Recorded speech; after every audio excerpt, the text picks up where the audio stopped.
Banka, scent for your soul. एक अच्छी खुशबू वास्तव में यादों और भावनाओं का एक शक्तिशाली माध्यम है। मानव जीवन की किसी भी अवस्था में, चाहे वो बचपन हो, युवावस्था हो या वृद्धावस्था हो, अच्छी खुशबू सबके मन में एक सुकून का एहसास दिलाती है। प्रकृति और खुशबू का संबंध बहुत ही पुराना है। इस प्रकृति के ही खूबसूरत पेड़, पौधे, फूल इत्यादि की मदद से इत्र हमारे बीच आया।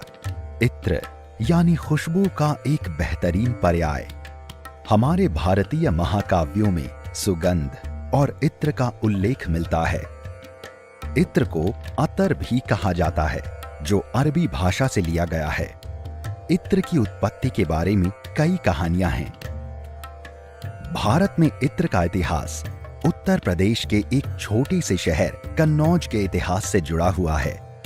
इस उत्पादन की मुख्य भूमिका के कारण ही इस शहर को भारत की इत्र राजधानी के रूप में जाना जाता है। आमतौर पर इत्र का उत्पादन हाइड्रो डिस्टिलेशन और स्टीम डिस्टिलेशन प्रक्रिया से किया जाता है, परंतु कन्नौज में आज भी सबसे प्राचीन पद्धति हाइड्रो डिस्टिलेशन से ही इत्र का उत्पादन किया जाता है। इस प्रक्रिया में कई हफ्ते या महीने भी लग जाते हैं। कई स्टेजेस से गुजरने के बाद हमें 100% प्योर और प्राकृतिक इत्र प्राप्त होता है। इत्र के उद्योग में कन्नौज के जाने माने मैन्युफैक्चरर श्री त्रिलोकी नाथ टंडन जी कई वर्षों से इसी उद्योग से जुड़े हुए हैं। कन्नौज में इत्र उत्पादन में करीब 150 वर्षों से भी अधिक समय से इनके परिवार का महत्वपूर्ण योगदान रहा है। Noorjahan was the great lover of perfumes. It is said in history that she used to take bath with rose water. और नूरजहां नहीं पहचाना क्योंकि उसके टैग में, रात के टैग में उसके गुलाब की पंखुड़ियाँ डाल दी जाती थी, और वो सुबह जब नहाती थी तो पंखुड़ियाँ निकाल दी जाती थी, उस पानी से वो नहाती थी। तो उसने देखा कि पानी में आयल तैर रहा है, तो उसने कहा नहीं, there is oil in flowers, और सुगंध फूल लिक्विड फॉर्म में भी है।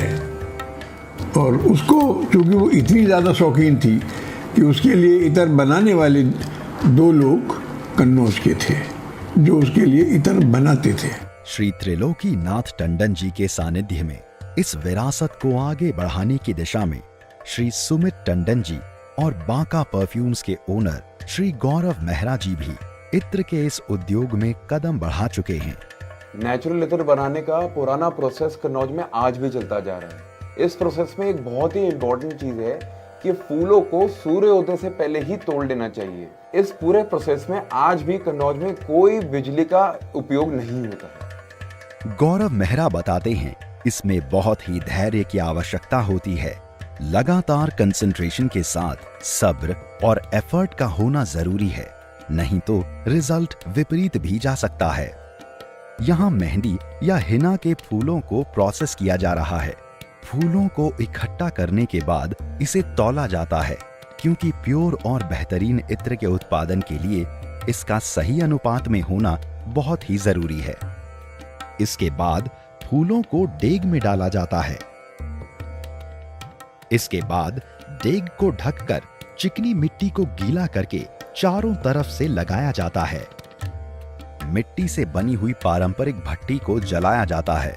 आमतौर पर प्रक्रिया के दौरान लकड़ी या गाय के गोबर के उपले का प्रयोग हीटिंग के लिए किया जाता है। यहाँ उपयोग में आने वाली सारी चीजें प्रकृति की ही देन हैं।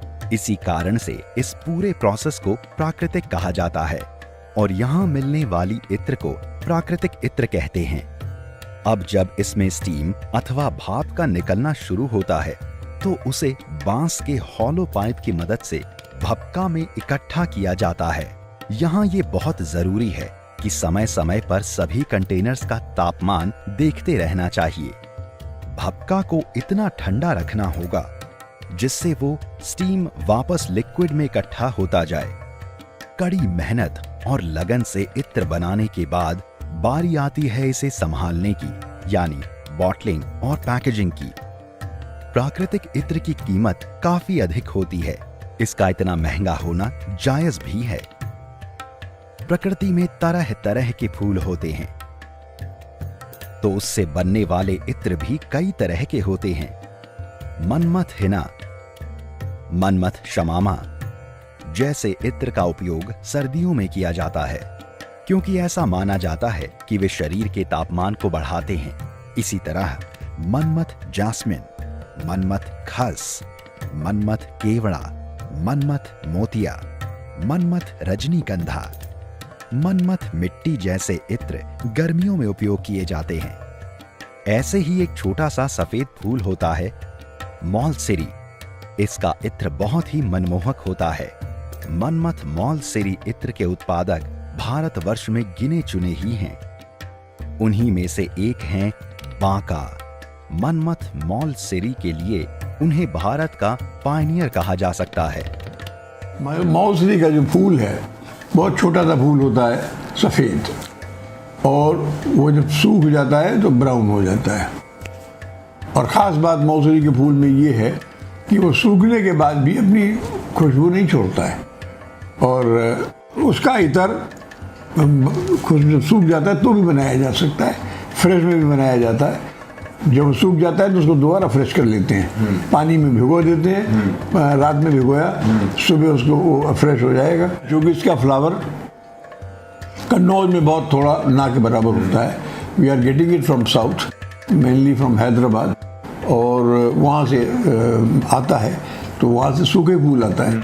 यहाँ उसको फिर भिगोते हैं, पानी में फ्रेश कर लेते हैं, फिर उसका डिस्टिलेशन करते हैं, तो it gives a very beautiful smell. और एक ये प्रोसेस एक दिन में पूरी नहीं होती, इसको ये प्रोसेस पे कम से 20 दिन 25 दिन का समय लेती है। तो 20-25 दिन लगातार नया फूल लगाया जाएगा, फ्रेश फूल लगाया जाएगा, और उसी ऑयल बेस पर, और तब जाके वो किसी काबिल बनता है। इसी तरह ये भारत के मशहूर इत्र मनमथ खस, मनमथ शमामा और हुकुम के लिए भी जाने जाते हैं। मनमथ शमामा कई आयुर्वेदिक स्पाइसेस और हर्ब्स को मिला के तैयार किया जाता है। हफ्तों और महीनों की मेहनत के बाद इसका इत्र तैयार होता है। खस जो है वो जड़ का तेल है, इसकी जड़ होती है और उसमें तेल है। और इसमें खास बात ये है कि जगह जगह की जड़ अलग अलग तरह की होती है, उसमें अलग अलग खुशबू का वेरिएशन होता है। और सबसे ज़्यादा ठंडक होती है उसके इस तेल में। It is pure essential oil, शुद्ध तेल है ये जड़ का, एडिबल है, और इसको आप लगाएंगे तो बहुत ठंडा है। इट इज़ मेडिकेटेड आल्सो, कि एंटीसेप्टिक है, कहीं भी चोट लग जाए आपके उसको लगा ले तो इट विल हेल्प यू, और otherwise very good, very nice. हाँ, और शमामा जो है it's a compound, it's a heart perfume, it's a compound, and it's a mixture of almost all aromatic spices and aromatic herbs, उनका एक mixture है ये। तो इसमें और भी ज़ाफ़रान है, मस्क है, इन सब चीज़ों का इस्तेमाल होता है, फिर ये बनता है। एक इसका कंसाइनमेंट लगभग 1 महीने से ऊपर लग जाता है बनाने में, तैयार होने में, और बहुत गर्म होता है। सर्दियों में इसको आप सूंघेंगे तो आपको थोड़ी गर्मी महसूस होगी। और बाकी हुकुम जो हमारा ब्लेंड बना है, बहुत अच्छा बना है आपका ये ब्लेंड, और लास्टिंग भी बहुत अच्छी इसकी, खुशबू भी बहुत अच्छी है, और मैंने सुबह से लगाया हुआ है, और लेकिन खुशबू भी बहुत बढ़िया दे रहा है। सबसे बड़ी खूबी इसकी है कि ये नेचुरल है, इसमें कोई सिंथेटिक ब्लेंड इन्वॉल्व नहीं है, कोई भी सिंथेटिक इन्वॉल्वमेंट नहीं दिया गया है, प्योर बनाया गया है, नेचुरल बनाया गया है, बहुत खूब बढ़िया चीज़ है। सबसे खास बात यह है कि इनमें किसी भी प्रकार का केमिकल अथवा अल्कोहल का प्रयोग नहीं किया जाता है। पूरी तरह से शुद्ध प्राकृतिक इत्र का उत्पादन किया जाता है। इत्र का महत्व केवल खुशबू तक ही सीमित नहीं है, कई औषधियों में भी इसका उपयोग किया जाता है। एक तरफ इत्र जहां राजसी ठाठ बाट का प्रतीक माना जाता था, वहीं इत्र आज दिन प्रतिदिन की आवश्यकता बन चुका है। इसके बावजूद इत्र के उत्पादन के क्षेत्र में लोग उसके अनुपात में अपने कदम नहीं बढ़ा रहे हैं। एक कोशिश है इस लेगेसी को बहुत ही संभाल के रखा जाए, क्योंकि बहुत कंट्रीज इस मैन्युफैक्चरिंग प्रोसेस में आ चुकी हैं। लेकिन इंडिया का जो इतिहास है वो सबसे पुराना है। इसलिए हमारी ये मोरल ड्यूटी बनती है कि इस विरासत को संभाल के रखें और इसकी रक्षा करें।